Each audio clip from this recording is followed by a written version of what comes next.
को लेकर के पहुंचा है इस वक्त की बड़ी खबर रिपब्लिक भारत पर हम ब्रेक कर रहे हैं। ये तस्वीरें आपकी टीवी स्क्रीन पर।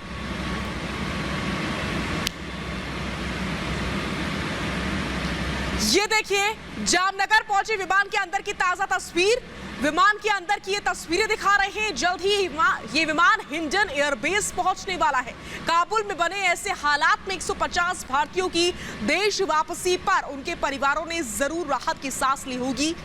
उनके वापस लौटने से ये विमान के अंदर की तस्वीरें हम आपको दिखा रहे हैं और इस बीच हमारे साथ खुद जुड़ चुके हैं मेजर गौरव आर्या। मैं सीधा रुख करूंगी मेजर गौरव आर्या का।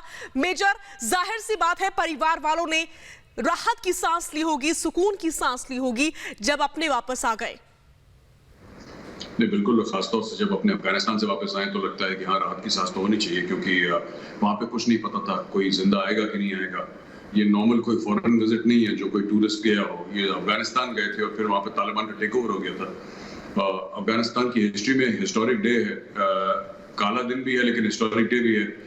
जब देख रहे हैं कि 21 साल के बाद वापस तालिबान आया है, तो वहां से अपनी जान बचा के लोग भागने में सक्षम हुए। और इंडियन एयरफोर्स का एक बहुत अच्छा किरदार रहा है इस चीज में, जिसमें इंडियन एयरफोर्स ने पूरा सपोर्ट करा है और अपने लोगों को वापस मुल्क लेकर आए।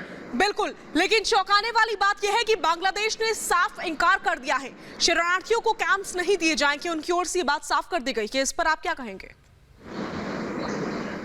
देखिए, बांग्लादेश की तो फॉरेन पॉलिसी पे मैं कमेंट नहीं कर सकता। बांग्लादेश के अपने इश्यूज हैं और बांग्लादेश के तो खुद लोग बाहर जाते रहते हैं। इंडिया में इतने बांग्लादेशी भरे हुए हैं, तो मुझे इसके बारे में नहीं पता। बांग्लादेश को अगर शरणार्थी इतने बुरे लगते हैं तो भाई इंडिया में क्यों भेजते हैं फिर शरणार्थी? हर रोज इंडिया के अंदर आते हैं। आप देखिए, हम लोग नोएडा में रहते हैं, नोएडा में भी आपको शरणार्थी इतने ज्यादा दिखते हैं। जितने ये रोहिंग्या आए हैं, कहाँ से आए हैं? बांग्लादेश के एरिया से ही आए हैं। तो बांग्लादेश दूसरे देशों में तो शरणार्थी भेज देता है, लेकिन खुद के यहाँ कोई आ जाए तो उनको दिक्कत हो जाती है, मुसीबत हो जाती है। तो ये तो गलत चीज है। लेकिन मैं इस पर ज्यादा कमेंट नहीं करना चाहूंगा बांग्लादेश की फॉरेन पॉलिसी। जी, नॉर्दर्न कमांड को लेकर के आपका क्या कुछ कहना है? नॉर्दर्न अलायंस इस समय एकजुट होता हुआ नजर आ रहा है, इससे कितना फर्क पड़ेगा? देखिए, ये सब बुरहानुद्दीन रब्बानी हो गए, अब्दुल्ला हो गए, या फिर अहमद शाह मसूद ने अब अहमद शाह का बेटा अहमद मसूद, ये सब एक जमाने में पहले नॉर्दर्न अलायंस के थे, फिर ये टूट के करजाई की सरकार में मिल गए थे। लेकिन जैसे गुलबुद्दीन हिकमतयार भी है, एक वाटर लॉर्ड है, तो ये सब थे पहले। अब धीरे धीरे नॉर्दर्न अलायंस वापस जुड़ रहा है, लेकिन हमें ये समझना पड़ेगा कि 45% of Afghanistan population is Pashto speaking, और वो एथनिक पश्तून है। बाकी ताजिक भी हैं, उज़्बेक भी हैं और दीगर वहाँ पे कम्युनिटीज हैं। तो नॉर्दर्न अलायंस, जाहिर सी बात है कि एक ऑल्टरनेटिव तो नहीं कहूंगा मैं उसको, लेकिन हाँ, तालिबान को चैलेंज देना, तालिबान को टफ टाइम देना, ये नॉर्दर्न अलायंस करता आ रहा है और बखूबी कर नहीं सकता है। जी, मेजर गौरव आर्या, एक बार फिर से मैं आपके पास लौटूंगी। इस बीच हम अपने दर्शकों को महत्वपूर्ण तस्वीरें दिखाएंगे। तस्वीरें हम अपने दर्शकों को दिखाने जा रहे हैं काबुल के बाजारों की। आज खौफ के साए में काबुल के बाजार खुले, लोग दहशत में नजर आए, खौफ में नजर आए, और इस बीच तालिबानी भी बाजारों में नजर आए। ये बड़ी जानकारी है, ये बड़ी खबर है। तस्वीरें हम आपके सामने रख रहे हैं, आप देखिए किस तरीके से काबुल के बाजार खुले, तो लेकिन खौफ और दहशत के साए में खुले किस तरीके से, ये खुद आप देख सकते हैं। ये एक्सक्लूसिव तस्वीरें हैं रिपब्लिक भारत के पास। लोग दहशत में थे, खौफ में थे, क्योंकि आज सरकार के लोग नहीं थे, आज सेना के लोग नहीं थे, बल्कि तालिबान के लोग थे, आम जनता के मौजूद। वो तालिबान के लोग जिनके हाथ में बंदूकें थी, राइफल्स थी, और उन्हीं से दहशत के साए में तालिबान के बाजार खुले हैं। बाजार खुला है, देखो कोट संगी का बाजार है।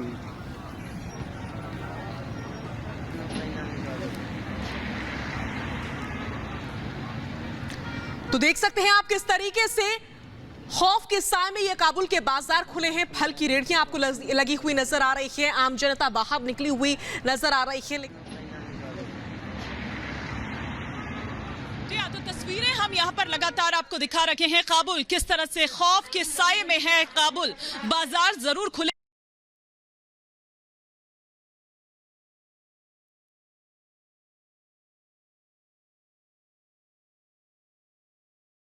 कि किस तरह से जो तालिबान का जो वो राज है वही जिसके एक बार फिर से यादें ताजा हो गई है, वही तमाम चीजें एक बार फिर से अफगानिस्तान की, खासतौर पर काबुल की अगर हम बात करें तो उसकी सड़कों पर नजर आ रही है।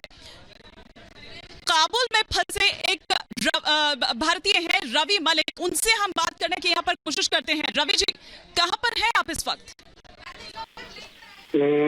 अभी हम शेरनाओ एक जगह है काबुल के अंदर, जो कि सेंटर ऑफ सिटी बोला जाता है उसको, वहां पे हम लोग अभी फंसे हुए हैं।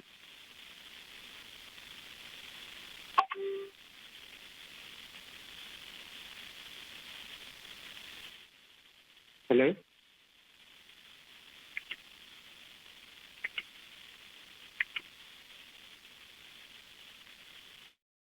to us to be back home, so your welcome really has an impact on all of us.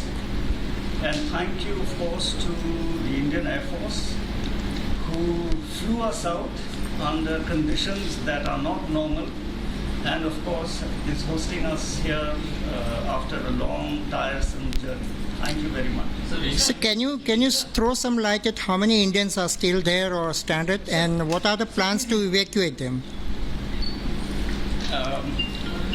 So the number of Indian nationals, unfortunately, our Indian nationals do not register themselves. Okay. Yes, sir. Though we keep sending out advisories that, especially in countries like Afghanistan, where political situations can change, it is important that Indian citizens register themselves with the Indian embassies, so that in times like this we can extract them, whether or not they may be willing at that time, because sometimes they don't pay enough attention, they get complacent. So there are some individuals there we know of, at least I would say well, I know personally of at least 5 or 6, but there are the figures sometimes that are quoted to us is there could be 40 to 50, but that is not something that I will stand by officially, because we don't have it as a registered person on our database. Yes. What was the situation?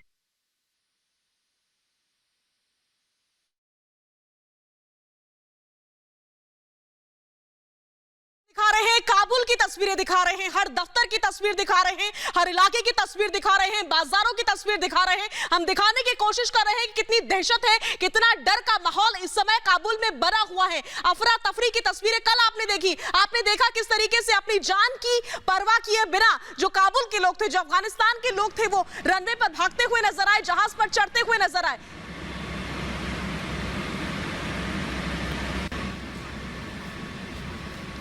और इस बीच हमारे साथ जुड़ चुके हैं रवि मलिक, जो कि काबुल में फंसे हुए हैं, भारतीय हैं। रवि, मैं आपसे सबसे पहले ये जानना चाहूंगी, इस समय वहां पर क्या सिचुएशन है और क्या आप सुरक्षित खुद को महसूस कर रहे हैं? मैडम, यहाँ पे जो माहौल है वो माहौल आपको भी दिख रहा है वहाँ पे जी। यहाँ पे खौफ का माहौल बना हुआ है। कल जब हम एयरपोर्ट गए, हमें एयर इंडिया ने बोला कि फ्लाइट कंफर्म है। हम लोग बड़ी मुश्किल से एयरपोर्ट पहुंचे, 17 लोग थे हम लोग, और वहां पे हमारे सामने 25 लोगों को मार दिया गया, जिसमें तालिबान ने फायरिंग की, अमेरिकन फोर्सेज ने फायरिंग की। हमारे सामने एक दिन में 25 लोग हमारे सामने मर गए। मैम, आप खुद सोचिए हमारी जो मेंटल कंडीशन है वो कैसी है आज की डेट में। और रही बात, आप जैसे आपने बोला कि सेफ फील कर रहे हैं, नहीं, हमारी एम्बेसी हमें छोड़ के भाग गई। मैम, आप खुद सोचिए हम कितना सेफ फील करेंगे। जो लोग जिनकी रेस्पॉन्सिबिलिटी थी यहाँ पे ग्राउंड होल्ड करने की, और यहाँ पे हम जो जितने भी इंडियन हैं, अभी मैं थोड़ी देर पहले आपका सुन रहा था, जो बाइट्स आप प्ले कर रहे थे, वहाँ पे उन्होंने बताया, कोई जेंटलमैन थे कि 5 से 6 लोग यहाँ पे फंसे हुए। उनके पास शायद डाटा, या तो उनके पास डाटा नहीं है या वो ब्लैंक फायर कर रहे हैं। उनको नहीं पता कि यहाँ पे 1500 से भी ज्यादा लोग हैं। ठीक है, देयर आर पीपल जिन्होंने रजिस्टर्ड नहीं किया है, बट जो रजिस्टर्ड भी उनके पास डाटा है वो 150 से 200 लोग से ज्यादा का डाटा है। बिल्कुल, हम समझ सकते हैं कि वहां पर स्थिति अच्छी नहीं है। आप भी डर रहे हैं क्योंकि सिचुएशन ही कुछ ऐसी है, लेकिन आप विश्वास रखें भारत सरकार के ऊपर। भारत सरकार हर संभव कोशिश कर रही है अपने लोगों को वापस लाने की। क्या आप देख पा रहे हैं कि वहां पर सड़कों पर सिर्फ तालिबान के लोग हैं, या फिर आपको पहले के भी कुछ लोग नजर आ रहे हैं सरकार से जुड़े हुए या फिर सेना से जुड़े हुए? यहाँ पे दूसरे लोग कोई नहीं है। यहाँ पे ऐसा पैनिक स्टेज है कि जिस होटल में भी हम लोग अभी आज की डेट में रुके हुए हैं, यहाँ पे मैनेजमेंट ने पूरी ड्रेस चेंज कर दी है। जो लोकल ड्रेस है उस ड्रेस में वो आ गए हैं। खाने के लिए यहाँ पे कुछ नहीं है। एक टाइम का खाना हमें मिल रहा है, पानी हमें एक बोतल पूरे दिन में मिल रही है। तो बहुत बहुत पैनिक सिचुएशन है। मैं सिर्फ पहले भी मैं आपसे एक क्वेश्चन करना चाह रहा था कि सिर्फ आप MEA से ये एक रिक्वेस्ट कीजिए कि जो ये फ्लाइट्स आ रही हैं, कल आज भी सुबह एक फ्लाइट गई, कल भी एक फ्लाइट ऑपरेट किया C-17 ग्लोबमास्टर। तो अभी क्या टुडे टुमारो जो आजकल में कोई ऐसा उन्होंने टाइम फिक्स किया है या कुछ ऐसा हो रहा है कि हमारा इवैक्यूएशन जल्दी होगा यहाँ से? क्योंकि आज अभी हमारे यहाँ पे कोई नहीं है। अगर आप देखिए एम्बेसी जिनके पास हम जा सकते थे, उनसे हम अपनी कोई भी प्रॉब्लम्स है वो शेयर कर सकते थे, वो सबसे पहले ग्राउंड छोड़ के भाग गए। तो बिल्कुल रवि, आप यहाँ पे आप मुझसे लाइव बात कर रहे हैं, आप मुझसे ऑनलाइन बात कर सकते हैं, बट आप ग्राउंड पे नहीं है। जब तक आप ग्राउंड पे नहीं होंगे तब तक आपको रियलिटी नहीं पता होगा। हमारे यहाँ पे एक सज्जन है जो मीडिया से है खुद, जो हमारे ही होटल में रुके हुए हैं। उनके पासपोर्ट उनका होटल वालों ने ले लिया है क्योंकि कुछ कंपनी की तरफ से कुछ पेमेंट नहीं हुई just because of this chaos, और उसके बाद में उनका वीजा नहीं है। अब हमें ये लग रहा है कि बीइंग अ मीडिया पर्सन उनको हम कैसे निकालेंगे यहाँ से? बिल्कुल, हम समझ सकते हैं वहां पर आम नागरिक के लिए भी स्थिति अच्छी नहीं है, मीडिया पर्संस के लिए भी स्थिति अच्छी नहीं है, और जो बाहर के देशों के लोग वहां पर रह रहे हैं उनके लिए भी स्थिति अच्छी नहीं है। आपने जो भी बात कही एक नेशनल टेलीविजन पे कही है और आपकी बात भारत सरकार तक सीधा पहुंच रही है, और हम उम्मीद कर रहे हैं, साथ ही साथ हम खुद भी अपील कर रहे हैं कि जल्द से जल्द भारतीयों को वहां पर से वापस लाया जाए। मैं जानना चाहूंगी रवि, कि आपके साथ कुछ और लोग भी इस समय वहां पर फंसे हुए हैं? बिल्कुल मैडम, हम लोग जब कल एयरपोर्ट पे गए थे, हम लोग 17 लोग थे, और उसके बाद में जो तालिबान ने जो वहां पे दहशत मचाई है एयरपोर्ट पे, उसके बाद हम लोगों ने, जब हम एयरपोर्ट से 12 बजे रात को हमें धक्के मार के निकाला गया, हमारे ऊपर फायरिंग भी की गई। उस टाइम पे जो फैमिली थी, कुछ फैमिली और कुछ बच्चे भी थे हमारे साथ, उनको हम लोगों ने कहीं और शिफ्ट किया। हम लोग कहीं और आए क्योंकि हम एक जगह नहीं रह सकते हैं, ऐसी सिचुएशन यहाँ पे है। आज होटल में हमारे पास सिर्फ 6 लोग यहाँ पे रुके हुए हैं इंडियन, 10 लोग मेरे ख्याल से 8 लोग के आसपास दूसरे होटल में हमने भेज दिया, और जो लेडीज हैं और बच्चे उनको हमने अलग कर दिया। रवि, तालिबान की ओर से ये बात कही गई थी कि हम इंडियंस को निशाना नहीं बनाएंगे और ना ही राजदूतों को निशाना बनाएंगे, लेकिन आपकी बात उनकी इस बात से बिल्कुल अलग रख रही है। आप कह रहे हैं कि वहां पर सभी को निशाना बनाया जा रहा है। यहाँ पे कोई फर्क नहीं किया जा रहा मैम। यहाँ पे ग्राउंड पे, क्योंकि जो बोला जाता है और ग्राउंड पे जो रियलिटी होती है वो टोटली डिफरेंट है। अभी यहाँ पे मैंने जैसे आपको बताया, जब हम एयरपोर्ट पे थे, वहां पे जब फायरिंग हो रही थी, वहां पे लोकल और इंडियन, उनको नहीं पता कौन इंडियन है कौन अमेरिकन है, उनके सामने सब बराबर है। वो सबके ऊपर फायरिंग कर रहे हैं, वो सबको मार रहे हैं। यहाँ पे जो हमारी हेल्प कर रहे हैं, जो लोकल्स हमें आगे बढ़ के, कल रात हमारे साथ में 10 बजे तक कुछ लोकल्स हमारी हेल्प के लिए रुके थे, जो हमारे लिए ट्रांसलेशन कर रहे थे, उनकी जान को अब खतरा है।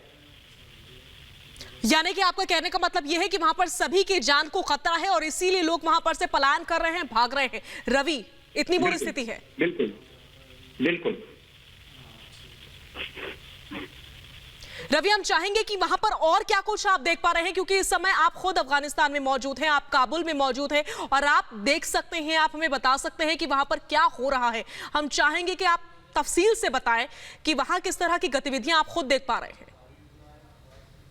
जैसे हम लोग सुबह निकले थे, अभी रात को तो हम वापस आ गए, तो सुबह जब हम एयरपोर्ट के लिए निकले थे मैम, तो जो एयरपोर्ट का जो रोड जाती है एयरपोर्ट के लिए ऑलमोस्ट 5 किलोमीटर तक, वो पूरी रोड पैक थी। 4 से 5 लोग, 5 लाख अफगानी जो कि बाहर निकलना चाहता है अफगानिस्तान से, वो वहां पे इकट्ठा हुआ हुआ है। और अभी भी जो मेरे सोर्स से इंफॉर्मेशन आ रही है, वहां पे 2 लाख अभी एयरपोर्ट के गेट के ऊपर खड़े हुए हैं।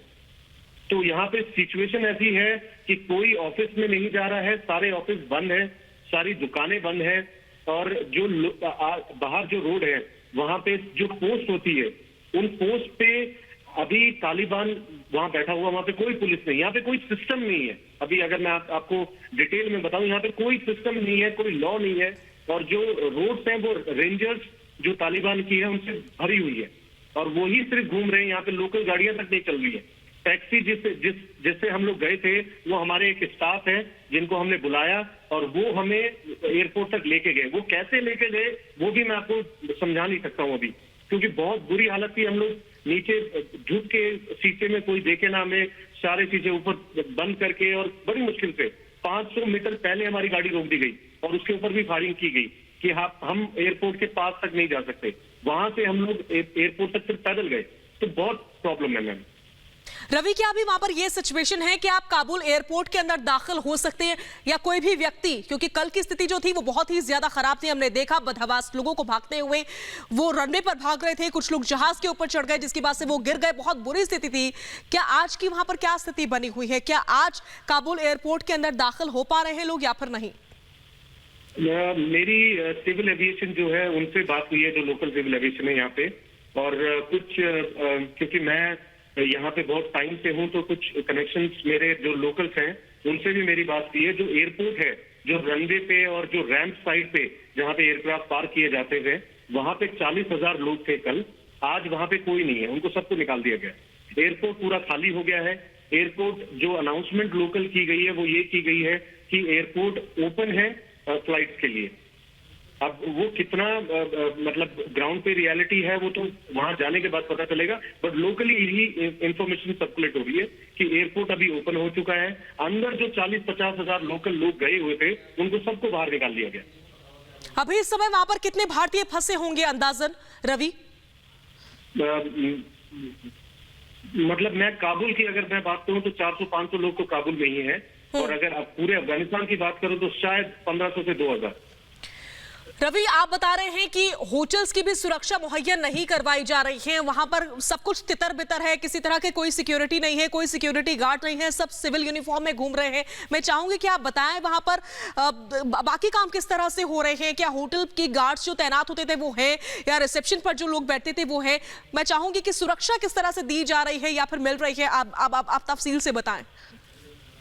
यहाँ पे मैडम, यहाँ पे जैसे आपने मैनेजमेंट की बात की होटल की, यहाँ पे मैनेजमेंट के लोग छिप चुके हैं, वो सामने नहीं आ रहे हैं। जो लोग, कुछ लोग हैं जो कि इसको हैंडल कर रहे हैं एक लेवल तक, वहां पे आप उसमें आप ये लगा लीजिए कि आपको 3 टाइम का खाने की जगह आपको 1 टाइम का खाना मिल रहा है। यहाँ पे पानी की बोतल आपको मिल जाएगी जो आपको पूरे दिन निकालना है।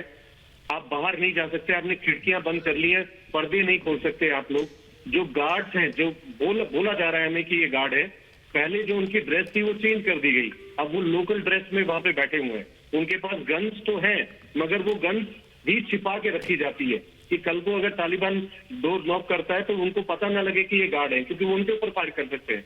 आप एक बात बिलीव नहीं करेंगे, जब हम कल एयरपोर्ट पे थे, हमारे सामने एयरपोर्ट पे एक जो तालिबान वहां पे घूम रहे थे, उन्होंने सिर्फ एक छोटी सी बात पे कि उन्होंने एक जो लोकल है उनको ये बोला कि आप एयरपोर्ट से या उस टर्मिनल से बाहर चले जाइए। उन्होंने उनकी बात नहीं मानी तो उनके पैर तक गोली मारी हमारे सामने। जी, आप सोचिए, यहाँ पे कोई कल जब मेरी आपसे बात हुई थी तो आप ये कह रहे थे कि आपने फोन कॉल्स किए मदद के लिए, लेकिन कोई भी आपकी मदद को आगे नहीं आया। क्या कल से अब तक किसी की आपसे कोई बातचीत अब हो पाई है? अभी मैडम जैसे मेरी आपसे बात हुई थी पहले भी, हमने कल 4 बजे से लेकर रात के 10 बजे तक फोन कॉल 10,000 कॉल कर दी होगी, मगर किसी ने कॉल नहीं उठाया था। रात को हमारे पास में एक मैसेज आया जिसमें कि एक फॉर्मेट था, उसमें हमारी डिटेल्स मांगी गई। वो डिटेल्स हमने दे दी। उस पर एक नंबर है, जिस नंबर को आप भी चाहें तो आपके मीडिया जो पर्सनल है उनको बोलिए कॉल करने के लिए। वो नंबर पे कॉल ही नहीं लग रही।